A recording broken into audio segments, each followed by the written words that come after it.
continued to stare at her, and the sizzle of attraction surprised her out of the fog she'd been stuck in for the last few hours.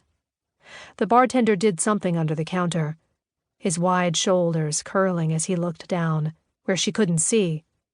A minute later, he put a mug of steaming water in front of her.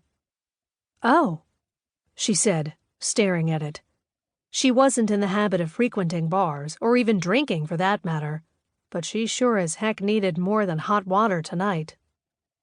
He grinned, and Isla's pulse stumbled. From a smile. "For your hands, Red." Isla wrapped her hands around the mug and nearly moaned out loud at the relief the warmth brought to her palms.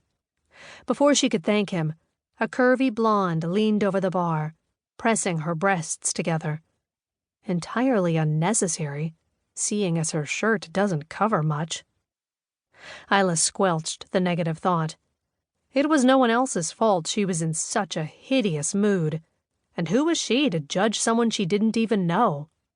Still, when the blonde spoke, irritation prickled Isla's skin. "Can I get another rum and coke, Lee?" she asked in a sugary voice. The bartender shot a glance toward Isla, but she lowered her gaze and focused on tightening her grip around the mug. If she held it hard enough, maybe the heat would invade her body. Somehow, she figured it would take a lot more than liquid or a hot guy to rid her of the chill that had taken over the minute she landed in Nashville. Alone. As the blonde flirted with Lee, Isla thought about how ill-prepared she'd been to take off at a moment's notice. Her best friend, who also happened to be her assistant, had packed a carry-on for her, booked her flight, arranged a car, and even tied up loose ends while Isla had tried to get a hold of her brother and her father. Neither of them was available.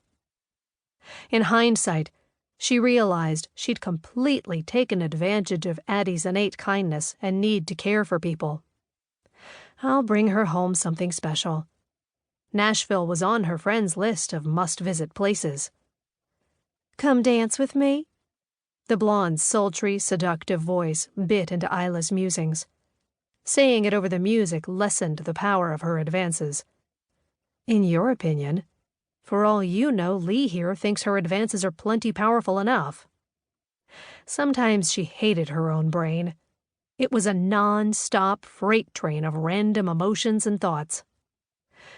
"No thanks," Lee said.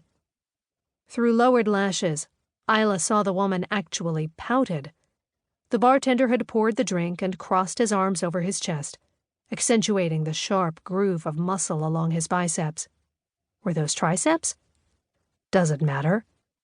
She should know, though, since she spent her day in the vicinity of very well-sculpted people. None of them affected her nerve endings like the man tending bar. She could almost understand the blonde's reluctance to give up.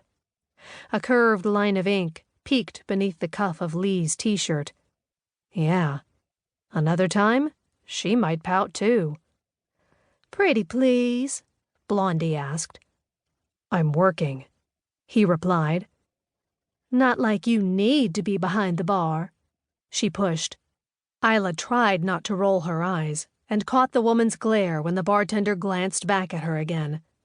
"No one is going to mind if you steal a dance." Bartender Lee pushed her drink toward her and leaned in. "Sorry, not interested.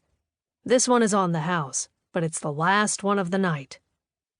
Without waiting for a response, he straightened and came back to Isla.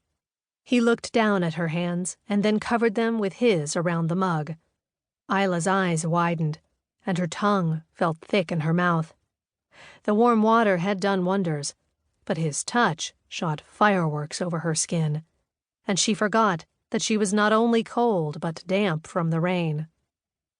Nodding like he'd confirmed something, the bartender removed the mug of water. "That's better. Your fingers aren't icicles anymore. Now, what can I get you, Red?" "Red?" she muttered. He grinned. "Your hair?" She touched a warmed hand to it. Right, red, as in her hair, which was probably a frizzy mess.